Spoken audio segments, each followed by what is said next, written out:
Ngayong araw, ang ibabahagi ko po sa inyo ay ang alamat ng bulkang Pinatubo. Masagana ang kahariang Masinlok. Magandang maganda noon ang umaga. Maningning ang sikat ng araw. Sariwa ang hanging amihan. Lunti ang mga halaman sa paligid. Masigla ang awit ng mga ibon. Bughaw ang kabundukan. Subalit ang kagandahan ng umaga ay hindi nakasiya sa dato. Wala siyang madamang kaligayahan sa lahat ng namamalas. Malungkot na nakapadungaw ang dato. Nakatuon ang mga paningin sa bughaw na kabundukan. Nakakunot ang noo at tikom ang mga labi. Nagbubuntong hininga ng malalim. Malungkot na naman kayo, mahal na dato. Narinig niya sa may likuran. Umaling ang dato. Nagtanong ang mga mata ni Tandang Limay. Isa ito sa bumubuo sa konseho ng matanda. Ikaw pala, nalulungkot nga ako, Tandang Limay. Naalala ko ang aking kabataan. Ang nagbuntong hiningang muli. Humawak siya sa palababaan ng bintana. Nakita mo ba ang bundok na iyon? Nagtaas ng paningin ang dato. Oo, aking dato. Ngunit, ano ang kinalaman niyon sa inyong kalungkutan? Tanong ni Tandang Limay. Napag-usapan ng matatanda ang napapansin nilang pagkamalungkutin ng dato. Siya ang naatasang magsiyasat tungkol dito. Doon ako sa mga bundok na iyon laging nangangaso. Natatandaan mo marahil na malimit ako nga mag-uwi ng baboy ramo at usa sa aking ama at mahal ko sa buhay. Opo, kayo mahal na dato ang kinikilalang pinakamagaling sa pana noon. Napabantog sa ibang karian ng inyong katangian sa pangaso, sang-ayon ni Tandang Limay. Iyan ang suliranin ko ngayon. Para bang gustong-gusto kong magawa uli ang mga bagay na iyon. Ngunit, napakatanda ko na upang pagbalikan ang kabundukang iyon. Napakalayo na ang mga puok na iyon para sa mahina kong katawan. At muling nagbuntong hininga ang dato. Hindi na nga ninyo makakayanan ang maglakbay ng malayo. Ngunit, maaari naman kayo magkaroon ng ibang libangan, pasimula ni Tandang Limay. Bahagi na ang aking buhay ang pangangaso. Hindi na rin ako makadarama ng kasiyahan kung iba ang aking magiging aliwan. Malungkot na umiling ang dato. Naging usap-usapan sa buong karian ang suliranin ng dato. Nababalita rin sa ilang bayan ang pagkamalungkutin ng pinuno ng Masinlok. Makalipas ang ilang araw, dumating sa palasyo ang isang salamangkero. Matanda na siya at mabalasik ang muka. Malaki ang paghahangad niya sa kamay ni Prinsesa Alindaya. Prinsesa ng Masinlok, ngunit malaki rin ang pag-ayaw nito sa kanya. Nagbigay ng kaukulang paggalang ang panauhin. May magandang panukala ako tungkol sa iyong suliranin kung inyong mamarapatin, mahal na dato, saad ng salamangkero. Sabihin mo at handa ako magbayad sa iyong kapaguran, turing ng dato. Magpapatubo ako ng isang bundok sa kapatagan ng Masinlok na malapit sa iyong palasyo para sa inyong pangangaso. Ipakasal lamang ninyo sa akin si Prinsesa Alindaya, pahayag ng panauhin. Kung matutupad mo ang iyong sinabi, ay ibibigay ko sa iyo ang kamay ng aking anak. Pabilis na pasya ng dato. Madaling kumuha ng isang maliit na batong buhay ang salamangkero. Ito'y parang isang batong mutya. Itinanim niya ito tila isang binhi ng halaman. Bigla-biglang sumipot sa pinagtamnan ang isang maliit na puno. Tumaas iyon. Lumaki ng lumaki hanggang maging isang bundok. Aba, anong laking bundok? Di ba iyan tumubo sa itinanim na batong mutya ng salamangkero? Paksa ng usapan ng mga tao. Samantala, sa palasyo, iniluhang gayon na lamang ni Prinsesa Alindaya ang naging pasya ng ama. Pinagdamdam niya ng labis na tila siya ay kalakal na pinagpalit lamang sa isang bundok.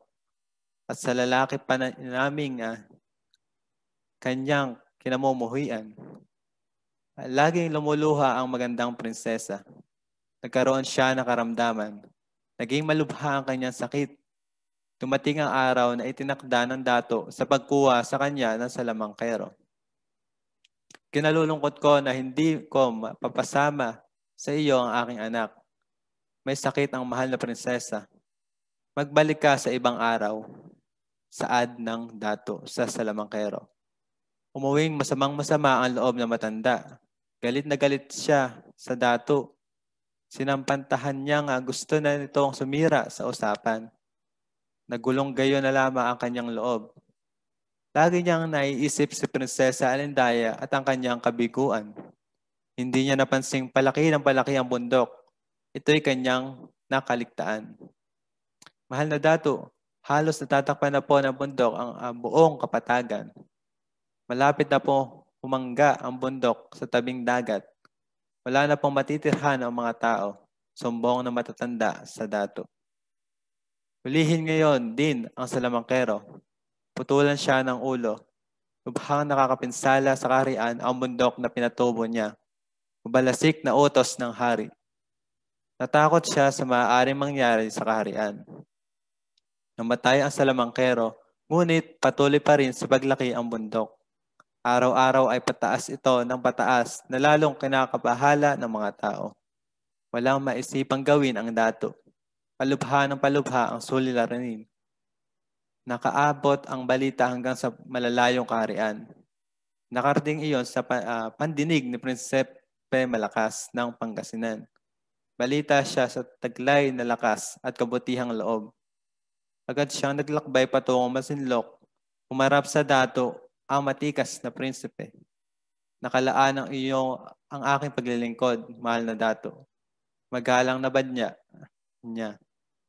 Nakalaan ako magbigay ng kaukulang gantimpala. Humiling ka kahit anong bagay kapag nagtagumpay ka. Lunasan mo ang suliranin ng kaharian. Prinsipe ng Pangasinan, pahayag ng dato. Wala po akong hinihintay na gantimpala, aking dato. Tayo na sa labas. Si Alindaya na nooy magaling na ay naganyak sa tinig ng panauhin. Sumilip siya sa siwang ng pintuan. Malakas na malakas ang pitlag ng puso ng dalaga. Naog ang dato pati ang prinsipe. Madali nilang sinapit ang panaanan ng bundok. Sa isang kasap mata, binunot ng prinsipe ang bundok. Parang pagbunot lamang na isang maliit na punong kahoy.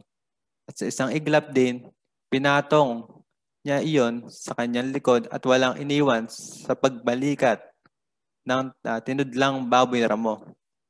Mabilis din siya humakbang sa papalayo at inihagis ang bundok sa lugar na kinaroroan nito ngayon. Umalik ang prinsipe at ang dato sa palasyo sa gitna ng pagbubunyi ng mga tao. Galak na galak ang kaharian. Pagdating sa palasyo, niyakap ng dato ang prinsipe. Iniutos niya ang malaking pagdiriwang para sa karangalan ng prinsipe noon ding gabing iyon. Gabi ng kasiyahan, nagsasayawan noon ang prinsesa pagkat nahilingan ng amang dato. Walang alis ang tingin ng prinsipe sa magandang mananayaw. Nabatubalani siya ng magandang prinsesa. Walang humpay ang palakpak ng prinsipe matapos ang pagsasayaw nito. Kiming umupo ang prinsesa sa tabi ng dato. Siya'y tahimik na nakatungo. Ang aking anak, si Prinsesa Alindaya. Mahal na prinsipe, nakatiging pagpapakilala ang dato. Yumuko ang prinsipe at ang prinsesa na may nag-ukol ng matamis ng ngiti. Walang alis ang paningin ni Prinsipe Malakas sa dalaga. Ngunit matagalan ng prinsesa ang kabigha-bighaning titig ng prinsipe. May sasabihin ka, Prinsipe Malakas? Tanong ng hari upang basagin ang katahimikan. Hinihingi ko ang iyong pahintulot na makausap ko ang mahal na prinsesa. Mahal na dato, ang hiling ng prinsipe. Higit pa riyan ang maibibigay ko sang-ayon ng dato. Hindi nagtagal at nasaksihan sa Masinloc ang marangyang kasal ni na Prinsipe Alindaya o prinsesa Alindaya at prinsipe ng Pangasinan. Nagsaya ang kaharian sa loob ng 6 na araw. Samantala, ang gawang na nilikha ng pagkabunot sa bundok ay napuno ng tubig. Ito'y naging isang lawa. Naging maganda at mutalain ang lawang ito na tinawag ng mga tao na lawa ni Alindaya, sapagkat nagpapagunita ng kagandahan ng prinsesa at ng pagkaibig niyang siyang dahilan ng pagkakaroon ng bundok na pinatubo.